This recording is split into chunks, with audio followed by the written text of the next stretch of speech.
On October 3rd, dancers of Damelahamid are coming to perform a work of theirs called Spirits Transforming.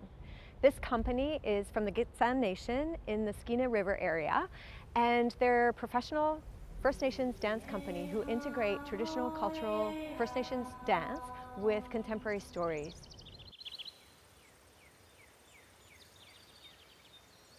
Dancers of Damelahamid are a professional dance company, and they're a very high caliber.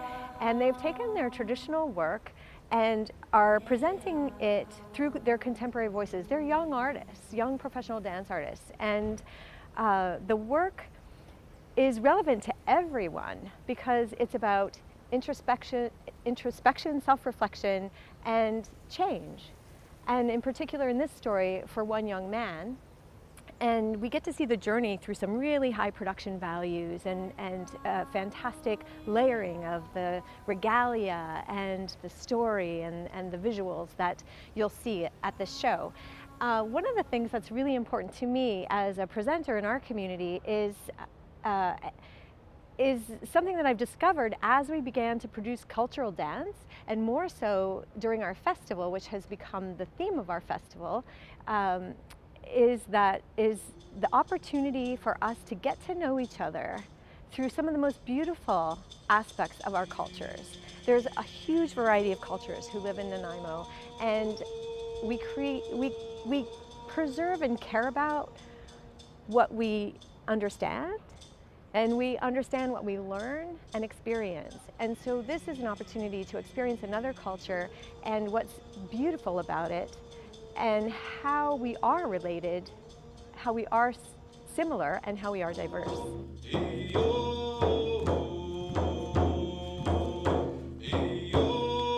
The show is at Malaspina Theatre at Vancouver Island University. Tickets are available on our website, crimsoncoastdance.org, and the show is October 3rd, Saturday night at 7:30. Go interactive with me, Kelly. Everybody in Nanaimo should be familiar with the composting bin because it's been in place since 2011. I'm here with Charlotte Davis, Manager of Recycling and Sanitation for the City of Nanaimo, and this has been a good program. It's been successful. Absolutely, we've had some great successes. Since the program's been in place, we've reduced garbage to landfill by 50%. That is amazing. But you've also noticed that you've done an audit recently, and it could be a little bit better of what's going in these bins. That's right. We wanted to do a health check just to see how our residents are doing. We went out there and audited the bins, and we found that about 25% of bins contain some type of contamination. And what kind of contamination are we looking at? I know you've got a few things in here. It's the bagging that goes around the fruit and vegetables. Exactly. So it's just a question of taking the time to remove the orange from the bag. Or the food from the packaging. Yes, sometimes the food stays in there, and really it can't be composted at all whilst it's still in the plastic. I see you've got dryer, lint, and bounce sheets in here. Yeah, a lot of people, it's a common misconception. A lot of people think that this is actually compostable, but it's actually not. So that's really an item to go in the garbage. And something like this could sneak in pretty easily if it's wrapped around the bottom of your broccoli that's gone bad or something like that. Exactly, yeah. So it's about being mindful every time you put something in the bin, making sure there's something on it that is not. There's not something on it that's not compostable. So you just have to be a little bit more diligent.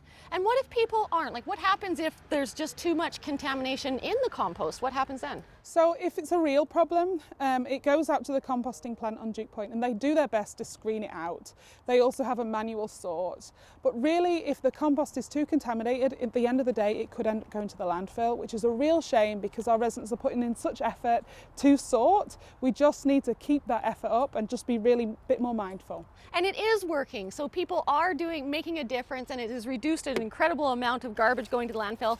Now, this is something that you wanted to make sure people know, not to use these bags when you're using the compost, but in fact you have to have the biodegradable compostable bags. You have to have the compostable bags, yes. It's a big misconception. A lot of these plastic bags are marked as biodegradable, and biodegradable just means it breaks down into smaller pieces of plastic. So if you use a compostable bag, this bag turns into little bits of soil. So it's made of cornstarch, it goes right back into the earth again.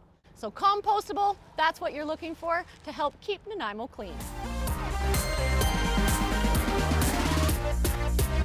We're here in what some people refer to as Vancouver Island University's best kept secret. It's the Museum of Natural History. Now, the biology, geology, and resource management and protection departments use this space in their curriculum on a regular basis. And at the VIU open house on October the 2nd, you'll have an opportunity to participate in some tours led by biology professors and participate in some fun activities as well. There's a new farming activity that's a whole lot of fun taking place now on Vancouver Island. It's locally grown hops.